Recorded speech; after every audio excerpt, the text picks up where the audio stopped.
Everyone, good morning. Shraddha's blog number 1 मध्ये तुमचं अगदी मनापासून स्वागत करते. आय होप की तुम्ही सर्वजण मस्त आणि मजेत असाल. तर आज आहे संडे आणि आता 11:30 वाजलेले आहेत. तर माझी स्वयंपाकाची तयारी चालू आहे. तर आज संडे स्पेशल छान असं नॉनव्हेज बनवते मी. तर एका बाजूला झाली नॉनव्हेजची बरीचशी तयारी वगैरे चालली माझी करायची. तर आज मी बनवणार आहे चिकन. तर चिकनची रेसिपी तुम्हाला बऱ्याच वेळा शेअर केलेली आहे. तर आता माझं मसाल्याचं काम चालू आहे. तर बघा इथे कांदा वगैरे म्हणजे फक्त कांदा फ्राय झाला आहे. खोबरं मी फ्राय करायला टाकलेलं आहे आणि चिकन बनवणार आहे. आज सुक्कं पण बनवणार आहे आणि अजून एक गोष्ट बनवायची म्हणजे बिर्याणी बनवायचा विचार चालला आहे. तर बघूया म्हटलं ट्राय करून आपल्याला जमते की नाही जमते अगदी सोप्या पद्धतीमध्ये. तर त्याच्यासाठी ना मी तिन्ही गोष्टींसाठी वाटण तयार करते. म्हणजे बिर्याणी, त्याच्यानंतर ग्रेव्हीचं चिकन आणि सुक्कं चिकन, या तिन्ही गोष्टींसाठी वाटण तयार करते. तो एकच मसाला आपल्याला तिन्हींसाठी यूज करायचा आहे. तर पहिले आता मसाला तर तुम्हाला माहिती आहे, कांदा, खोबरं, अद्रक, लसूण, कोथिंबीर, थोडेसे धणे, थोडंसं जिरं आणि एक टोमॅटोसुद्धा आत घालणार आहे. तर हे सगळं आपल्याला फ्राय करायचं आहे आणि मिक्सरला दळून घ्यायचं आहे. तर तीच माझी इथे तयारी चालू आहे, तुम्हाला दाखवते मी. हे बघा इथे खोबरं टाकलेलं आहे, इथे कांदा झालेला आहे माझा भाजून, इथे लसूण घेतलेला आहे. बाकीचं अजून करायचं आहे मला. तर पहिले आता वाटण वगैरे तयार करून घेते. आणि आज ना एव्हरेस्टचा चिकन मसाला आणलेला आहे मी, तर हेच वापरणार आहे. सो चला व्हिडिओ कंटिन्यू करत राहा आणि माझी रेसिपी कशी वाटते हे पण नक्की कमेंट बॉक्समध्ये सांगा. आणि तुम्हाला तर मी शेअर करणारच आहे. तर बिर्याणीची थोडीशी तयारी अजून करायची आहे. तर हे पहिले करून घेते मसाला वगैरे आणि मग आपण बिर्याणीची तयारी करूया. तर मसाला पण वाटून घेतला आणि ना चिकन ग्रेव्हीची भाजी पहिले करून घेतली. आणि रेसिपी काय तुमच्याशी शेअर केली नाही कारण की बऱ्याच वेळा शेअर केली होती. आता वरतून आहे ना कसुरी मेथी टाकली, चवीनुसार मीठ वगैरे टाकलं आणि आता ना भाजीला छान 10 ते 15 मिनटं मस्त उकळी काढायची आहे. म्हणजे आपली भाजी मस्त होते, घट्ट पण होते छानपैकी. आता भाजी झाली, आता पुढे काय करायचं ते बघते आणि पुढच्या तयारीला लागते. भाजी झालेली आहे आपली. आता भाजी छान अशी उकळू देते म्हणजे ती थोडीफार घट्ट होईल आणि जास्त घट्ट काय आवडत नाही. आणि थोडीशी पातळच रस्सा करणार आहे. बघा आता इथे पातेल्यामध्ये ना मी पाणी टाकलेलं आहे. आता मी जसं तुम्हाला बोलली बिर्याणी बनवायची आहे त्यासाठी ते पाणी उकळायला ठेवलं आहे. आणि इथे ना मी याच्यामध्ये दुसऱ्या पातेल्यामध्ये तांदूळ भिजत टाकलेला आहे. तर हा तांदूळ आहे ना मी बासमती राईस वापरला. बिर्याणी राईस जो येतो ना तो वापरला तरी चालतो. तर हा बासमती तांदूळ आहे तो टाकला आहे. आता माझे छोटे कप आहे, 3 कप मी तांदूळ टाकला आहे, तुम्हाला दाखवते. तर हे 3 कप भरून मी तांदूळ पाण्यामध्ये घातलेला आहे आणि तो आपल्याला अर्धा तास पाण्यात भिजत टाकायचं आहे. आणि हे पाणी जे ठेवलं ना आपण उकळायला त्याच्यामध्ये आपल्याला खडे मसाले टाकायचे. मग त्या खड्या मसाल्यांमध्ये तमालपत्र, अख्खी वेलची, लवंग, मिरे आणि दालचिनी हे सगळं त्याच्यात टाकायचं. तर मी तुम्हाला दाखवणारच आहे, पण पाणी उकळल्यानंतर आपल्याला करायचं आहे. आणि पाणी उकळल्यानंतर मग आपल्याला त्याच्यामध्ये भिजलेला तांदूळ जो आहे ना तो टाकायचा आहे. म्हणजे मग आपला जो बिर्याणीसाठी जो मोकळा राईस असतो ना तो आपला तयार होईल. तर आता मी तुम्हाला शेअर करते. पहिले आपलं हे पाणी उकळू देऊया आणि मग आपण त्याच्यामध्ये खडे मसाले ॲड करूया. चला, आणि तोपर्यंत आपली भाजी पण येते छान अशी तयार होईल. तर बघा भाजीला मस्त कलर पण आला आहे. आता छान उकळते भाजी. तर आता भाजी तर झाली, भाजी उकळायला ठेवली. आता म्हटलं चला बिर्याणी करायची आहे. त्यासाठी तांदूळ आहे ना अर्धा तास आधी पाण्यात टाकले होते. आणि आता तुम्हाला साईडला तांदूळ पण छान भिजलेले आहेत आणि पाणीसुद्धा बिर्याणीचं ना छान उकळलेलं होतं. तर पाण्यामध्ये ना सर्व काही प्रकार म्हणजे सर्व खडे मसाले टाकले जसं तुम्हाला सांगितलं. दालचिनी, त्याच्यानंतर वेलदोडे, तमालपत्र, तेजपान म्हणजे जिरं, मिरं, थोडंसं लवंग, हे सगळं काही जे खडे मसाले असतात, अख्खी वेलची, हे सगळं काही टाकून घेतलं. पाण्याला छान आता उकळी पण आलेली आहे. आणि 1 चमचाभर जिरं टाकायचं म्हणजे मग आपला राईस जिरा राईससारखा होतो. तर आता जिरं वगैरे टाकलं, त्याच्यामध्ये लगेचच आहे ना चवीनुसार मीठ टाकायचं. म्हणजे आपल्या भातासाठी बिर्याणीसाठी मीठ टाकून घेतलं. जिरं टाकल्यानंतर तुम्ही बघू शकता पाण्याचा कलर ना पिवळा झालेला आहे. मग तोच कलर आपल्या बिर्याणीला नको यावा म्हणून आहे ना तुम्ही इथे मी अर्ध लिंबू पिळते. अर्ध लिंबू पिळल्यामुळे ना आपला जो बिर्याणी राईस असतो ना तो अगदी पांढरा शुभ्र होतो. जशी रेडीमेड बिर्याणी मिळते ना तसा होतो. बघा लिंबू पिळल्या पाणीसुद्धा आपलं व्हाईट झालेलं आहे, तुम्हाला दिसत असेल. आता पाण्याला छान खळखळ उकळी आलेली आहे. आता आपल्याला जो तांदूळ आपण भिजवून ठेवला होता ना त्याच्यातलं पाणी मी काढून टाकलं. आणि आता हे तांदूळ आहे ना मी उकळत्या पाण्यामध्ये सोडते. आणि आपल्याला ना आता तुम्हाला माहितीच असेल की आपण जेव्हा बिर्याणी करतो तेव्हा आपण 100% तांदूळ शिजून नाही घेत. 80%च आपल्याला तांदूळ शिजवून घ्यायचा आणि बाकीचा उरलेला आपल्याला मग तो नंतर शिजवायचा। तर आता मी इथे ना सगळं काही तांदूळ टाकून घेतले आणि व्यवस्थित याला छान ढवळून म्हणजे मिक्स करून घेते आणि ना असंच शिजवून घेणार आहे। तांदूळ शिजायला जास्त वेळ लागत नाही कारण की तांदूळ ऑलरेडी भिजलेला असतो। तर आता झाले तांदूळ वगैरे टाकले, त्याच्यानंतर आहे ना मी अर्धा चमचा याच्यामध्ये तूप घालणार आहे, म्हणजे तुपाने आपला राईस जो आहे ना छान असा मोकळा सडसडीत होतो। त्यामुळे मी आपलं घरचं जे गावरान तूप असतं ना ते टाकलेलं आहे। इथे तुम्ही तेल वापरलं तरीसुद्धा चालू शकतं। तर आता तांदूळ शिजतोय तोपर्यंत आपण ना बिर्याणीची म्हणजे बिर्याणीच्या फोडणीची मसाल्याची तयारी करून घेऊया। तर आता इथे ना मी 3 कांदे घेतलेत, मीडियम आकाराचे कांदे आहेत। तर हे कांदे ना आपल्याला उभे कापून घ्यायचेत, असे पातळ पातळ कापायचे, उभा कापायचा आणि त्याला मोकळा करून घ्यायचा। तर इथे मोठे म्हणजे थोडा जास्तच कांदा आपल्याला लागणार आहे, तर त्यासाठी आम्ही इथे 3 कांदे वापरले आणि अद्रक लसणाची पेस्टसुद्धा आपल्याला लागणार आहे बिर्याणीसाठी। तर कांदे पण कापून घेते आणि अद्रक लसणाची पेस्टसुद्धा करून घेते आणि मग आपण ना बिर्याणी करायला घेऊया। तर आता कांदा वगैरे मी कट करत होती तोपर्यंत बघितलं तर आपला भातसुद्धा ना म्हणजे शिजला होता 80% आणि आता म्हटलं चला याला लगेचच ना चाळणीत गाळून घेऊया, कारण की ना लगेचच गाळून घ्यायचा नाही तर मग ना ते ओव्हर कुक होतं आणि आपला भात पूर्ण शिजला जातो। त्यामुळे तांदूळ शिजल्या आपल्याला हे पटकन प्रोसेस करायची, जो की म्हणजे तांदूळ आपल्याला गाळून घ्यायचा। आता तांदूळ मी छान आहे ना चाळणीमध्ये काढून घेतलाय पूर्ण आणि ना तसंच आपल्याला म्हणजे भांड्यावर ठेवायचा, जेणेकरून त्याच्यातलं जे पण काही पाणी वगैरे असेल ना ते छान निथळून वगैरे जाईल। तुम्हाला जर वाटलं त्याच्यातले तुम्ही जे खडे मसाले जे असतात ना ते काढून टाकले तरी चालतात, कारण की ते खाताना मुलांच्या दाताखाली वगैरे येऊ शकतात, पण मग मी नाही काढले। आता छान याला ना सरळ करून घेते, म्हणजे थंड होऊ देते थोडासा, तोपर्यंत आपण ना आता बिर्याणीच्या फोडणीची तयारी करूया। तर आता बघा मी पातेलं घेतलेलं आहे, शक्यतो जाडबुडाचं पातेलं घ्यायचं जेणेकरून ना आपली बिर्याणी खाली लागू नये। फर्स्ट टाइम बिर्याणी केली पण तुम्हाला सांगते खरंच खूप छान झाली होती, टेस्टसुद्धा मस्त झाली होती। आज ना मी सगळं जेवण असं थोडंसं कमी स्पायसी बनवलं होतं, कारण की उन्हाळा चालू आहे, गरम मसाल्यांचा आपल्याला शरीराला त्रास होऊ शकतो, त्यासाठी मी सगळं जेवण जे आहे ना ते थोडंसं माइल्ड बनवलं। भाजीसुद्धा थोडीशी फिक्की बनवली होती, जास्त काही तिखट अशी म्हणतात ना एकदम झणझणीत अशी भाजी बनवली नव्हती, बिर्याणीसुद्धा तशीच बनवलेली होती। तर आता तेल टाकलं, त्याच्यामध्ये 3-3.5 पळ्या मी तेल टाकलं आणि तुम्ही बघितलं पुन्हा थोडंसं जिरं घातलं आणि जो कांदा मी कट करून ठेवला होता ना तो सगळा कांदा याच्यामध्ये घालून घेतला। आता कांदा आहे ना आपल्याला अगदी ब्राऊन रंगावर म्हणजे थोडासा करपेल इतपत आपल्याला छान असा भाजून घ्यायचा आहे, तळून घ्यायचा आहे। आता लवकर कांदा आपला लाल व्हावा यासाठी ना मी त्याच्यामध्ये थोडंसं मीठ टाकले। आता कांदा नाही म्हटलं तरी बराच वेळ लागणार छान असं शिजण्यासाठी, तोपर्यंत मी सुक्कं चिकन पण बनवून घेणार आहे। तर आता हा सगळा काही स्वयंपाक करण्यासाठी बराच वेळ लागला। तर तुम्ही बघितलं पुदिनासुद्धा गार्डनमध्येच होता, तर थोडेसे पुदिन्याचे पानंसुद्धा आपल्याला लागणार आहे, तर ते सुद्धा स्वच्छ धुवून घेतले आणि आता एका बाजूला ना कांदा आपला छान शिजतोय तोपर्यंत म्हटलं चला सुक्कं चिकन करून घेते।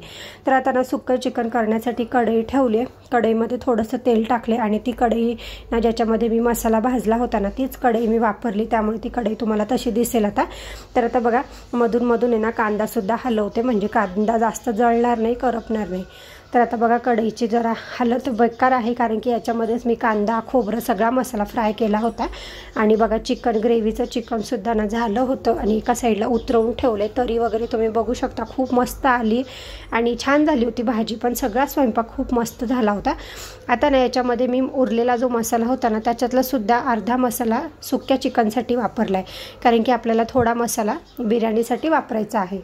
तर आता याच्यामध्ये मी मसाला घालून घेतला, म्हणजे जो आपलं वाटण होतं कांदा खोबऱ्याचं ते वाटण घातलं आणि आता याच्यामध्ये सुद्धा आपल्याला मसाले ॲड करायचे। तर नेहमीप्रमाणे घरचं काळं तिखट टाकलं, थोडंसं लाल तिखट पण टाकलं आणि आपला जो चिकनचा मसाला होता ना एव्हरेस्टचा तो सुद्धा थोडासा टाकला, कारण की मग आता आपल्याला सुक्कं चिकन बनवायचं, त्यालासुद्धा छान टेस्ट आली पाहिजे आणि हे पण छान तेल सुटेपर्यंत परतून घ्यायचं।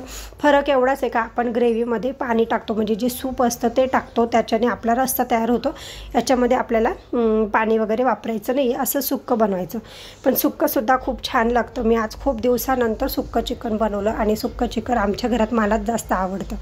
आता ना मसाल्याला छान तेल सुटलं होतं आणि आपल्याला जेवढे चिकनचे पीस वगैरे पाहिजे असतील ना टाकायचे असतील ना तेवढं चिकन याच्यामध्ये कढईमध्ये टाकून घ्यायचं आणि व्यवस्थित कोट करून घ्यायचं पूर्ण मसाल्याला। वरतून चवीनुसार मीठ टाकायचं, थोडीशी कोथिंबीर वगैरे टाकायची आणि याला छान अशी वाफ वगैरे काढायची. वाफ काढायची म्हणजे 5 मिनटं राहू द्यायचं. आणि मी आता ना फक्त कुकर धुवून थोडंसं पाणी टाकणार आहे, कारण की कुकरला बराच मसाला वगैरे चिटकलेला होता. तर मी अगदी थोडंसं, तुम्ही पाहिलं असेल किती पाणी टाकलं आहे, आणि तेवढं पाणी नंतर मग आटून जाणार 5 मिनटामध्ये. आता तिकडे एका साईडला कांदा झाला होता. मी थोडं 5 मिनटं गॅस बंद केला, कारण म्हटलं आता सुक्कं चिकन कंप्लीट करून घेते आणि मग कांद्याकडे बघते. तर आता याच्यामध्ये ना चवीनुसार मीठ टाकलं आणि काय नाही वरतून थोडीशी कोथिंबीर टाकली जसं तुम्हाला बोलली. तर आता सुक्कं चिकन आहे ना 5 मिनटं ठेवते गॅसवर आणि मग याचासुद्धा गॅस बंद करून देते. तर आता वळूया पुन्हा बिर्याणीच्या रेसिपीकडे. आता कांदा बघा छान असा तळलेला आहे आणि शिजला पण आहे, तुम्हाला कमी झालेला कांदा दिसत असेल. तर आता याच्यामध्ये ना आपण जी अद्रक लसणाची पेस्ट करून ठेवली ना, रेडीमेड पेस्ट वापरली तरी चालेल, पण माझ्याकडे नाही आहे, त्यामुळे मग मी मिक्सरला फिरवून घेतली. 1 चमचाभर पेस्ट होईल एवढी पेस्ट मी करून घेतली अद्रक लसणाची. त्याच्यानंतर याला छानपैकी मिक्स केलं आणि आता सुक्का चिकन मध्ये तेही बघत होते. आता त्याचा गॅस मी बंद करायचं विसरली खरं. मी जेव्हा व्हिडिओ एडिट करत होती तेव्हा मला कळालं, पण मग मी नंतर गॅस बंद केला. आणि बघा आता जो उरलेला मसाला जो होता ना, म्हणजे मी बिर्याणीसाठी जो उरवून ठेवला होता ना, तो सगळा याच्यामध्ये घालून घेते बिर्याणीमध्ये, म्हणजे बिर्याणीला सुद्धा आपल्या छान अशी टेस्ट येईल. तर ही माझ्या पद्धतीची बिर्याणी, म्हणजे मी फर्स्ट टाईम केली, पण माझ्या याच्याने केली थोडंसं, तर तीच तुम्हाला शेअर करते. प्रत्येकीची पद्धत करण्याची वेगळी असू शकते. तर आता याच्यामध्ये तो मसाला टाकला आहे आणि आता बघा माझ्याकडे ना सुहानाचा बिर्याणी मसाला होता घरामध्ये, तर तो मी वापरला, तो टाकला. त्यामुळे म्हटलं थोडं बिर्याणीसारखी टेस्ट येईल. त्याच्यानंतर याच्यामध्ये पुन्हा आपले घरचे मसाले ॲड केले.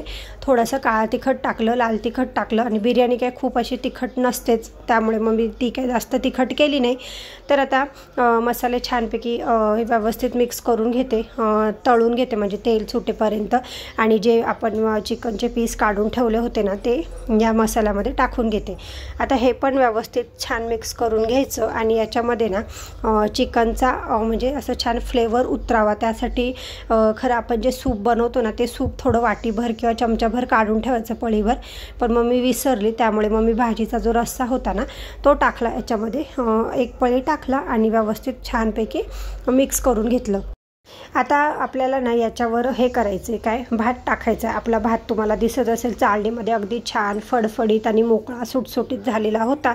तुम्हाला जर लेअर द्यायचे ना, तर तुम्ही याच्यातली अर्धी भाजी बाजूला काढून ठेवा आणि खाली तळाला थोडी भाजी ठेवा, वरतून भाताचा लेअर द्या, पुन्हा भाजी टाका, पुन्हा त्याच्यावरनं भात टाका, थोडीशी कोथिंबीर टाकू शकता, थोडासा तळलेला कांदा टाकू शकता. जसं तुम्हाला म्हणजे जशी बिर्याणीचे लेअर्स असतात तसं तुम्ही नक्कीच करू शकता.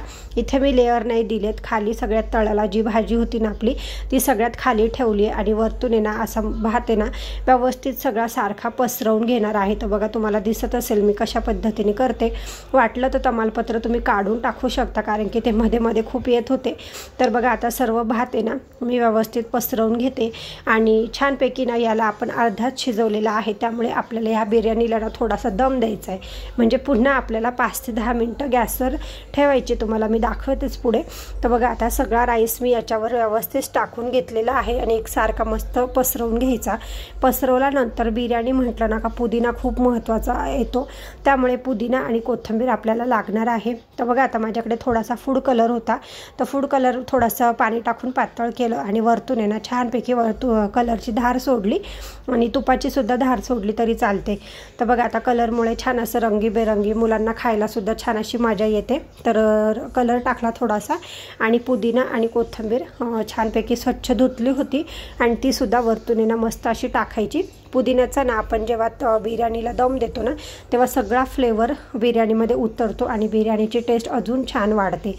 तर बघा आता पुदिना आणि कोथिंबीर कापून ठेवली होती, ती छानपैकी वरतून पसरवून टाकली.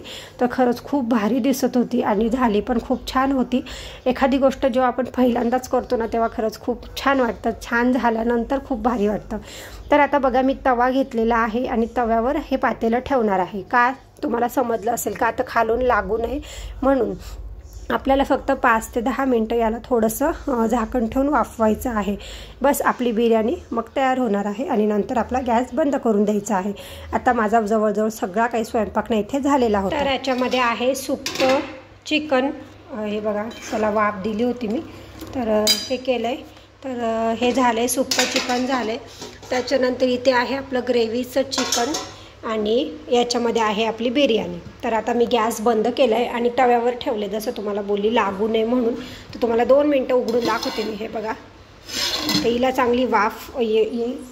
तर आता ना बऱ्यापैकी स्वयंपाक झालेलाच आहे, फक्त ना 4-5 पोळ्या करायच्या बाकी आहे। सकाळी टिफिनसोबत केल्या होत्या, पण आता शौरूने थोडंसं खाल्लं आहे, ते पण खाऊन गेले होते भाजी पोळी, त्यामुळे आता परत थोड्याशा 5-6 पोळ्या बनवायच्या आहे आणि ऑलमोस्ट स्वयंपाक झालेला आहे। आता बिर्याणी तर फर्स्ट टाईम बनवली, पण कशी होते ही ना टेस्ट केल्यानंतर समजेल। दिसायला वगैरे तर खूप छान दिसते, तुम्ही तर बघितली, आणि अगदी साधी सोपी मला जशी जमेल तशी बनवली आहे। तर बघूया आता खाल्ल्यानंतर सगळ्यांचे रिॲक्शन कशी येत आहे आणि कशी होते टेस्टला, काय कमी जास्त होतं आहे की नाही आता हे खाल्ल्यानंतर समजेल। आणि असं काही करायचं म्हटलं ना की भांड्याचा पसारा तर काय विचारला असतो काही, बघा इथे भांडे जमा झालेले आहे। तर असं जाऊ दे, आता मी ना पटकन पोळ्या करून घेते। 12:45 वाजलेला आहे, मग जसं तुम्हाला बोलले स्वयंपाक आवरला आहे, आता पटकन पोळ्या करते, कारण की मला अजून कपडेसुद्धा मशीनला लावायचे आहे। 11 वाजेपासून मी स्वयंपाकाला लागली होती, आता बरोबर 12:45 वाजले आहे। झटकीपट स्वयंपाक म्हटलं तर काय हा झटकीपट होत नाही, बरोबर 2 तास लागतात सगळ्या स्वयंपाकाला। तर ठीक आहे, चला आता मी तुम्हाला सांगेलच कशी झाली बिर्याणी वगैरे, कसं झालं आहे माझं चिकन वगैरे सगळंच सांगेल। तर तुम्हीसुद्धा नक्की ट्राय करा, अशी एकदम साधी सोपी बिर्याणी आहे। सो चला आता पटकन पोळ्या करून घेते आणि मग तुम्हाला भेटतो। चलो, तर माझ्या पोळ्या पण करून झाल्या आणि तुम्हाला इथे भांडे पण दिसत असतील, होते नव्हते तेवढे सगळे भांडे घासून झाले, कपडे मशीनला लावले, किचन ओटासुद्धा पूर्ण क्लीन केलेला आहे। धुतला नाही, फक्त पुसून वगैरे घेतला, कारण काही अजून जेवण बाकी आहे। तर पण मग आहे ना जे पण काही थोडंफार उडालेलं होतं, सांडलेलं होतं, ते पूर्ण व्यवस्थित क्लीन करून घेतलं। आता 1:30 वाजलेला आहे, लाईट बंद केली किचनची, कारण की भयंकर गरम होते, लाईट चालू असलं की जास्त गरम होतं, त्यामुळे तुम्हाला थोडासा अंधार दिसत असेल, बघा मागेसुद्धा असा अंधार वाटतोय। आता जेवण बाकी आहे, आता अजून यांची वाट बघतोय। रविवार म्हटलं ना की जेवणाला थोडाफार उशीर होतोच, कारण की सकाळी थोडंफार खाल्लेलं असतं, नाश्ता झालेला असतो। तर आता बघूया कधी येत आहे ते, आणि कपडे पण आता लावून दिलेत, कपडे होतील तोपर्यंत मी जराशी फॅन खाली बसते। सगळ्यात पहिले तर मी पाणी पिणार आहे, कारण की जसे स्वयंपाकाला लागली तसे पाणी प्यायचं विसरून गेली होती। तर पहिले मी पाणी पिते आणि मग जरा फॅन खाली जाऊन बसते आणि मग तुम्हाला मी सांगते कशी झाली आपली बिर्याणी। मी तर मला असं वाटतं तर कधी टेस्ट करू आणि कधी कशी होईल कळेल मग। सो चला आता पाणी पिते आणि मग बोलते। चला आता जेवण करून घेतो आणि आजचा व्हिडिओसुद्धा इथेच थांबवते। आजचा व्हिडिओ तुम्हाला कसा वाटला कमेंट बॉक्समध्ये नक्की सांगा। आवडला असेल तर नक्की व्हिडिओला लाईक करा आणि चॅनलला सबस्क्राईब करा। उद्याच्या ब्लॉगमध्ये आपण नक्की भेटू, तोपर्यंत सगळ्यांना बाय बाय। रेसिपी कशी वाटली हे सुद्धा कमेंट करून सांगायला विसरू नका। Bye bye.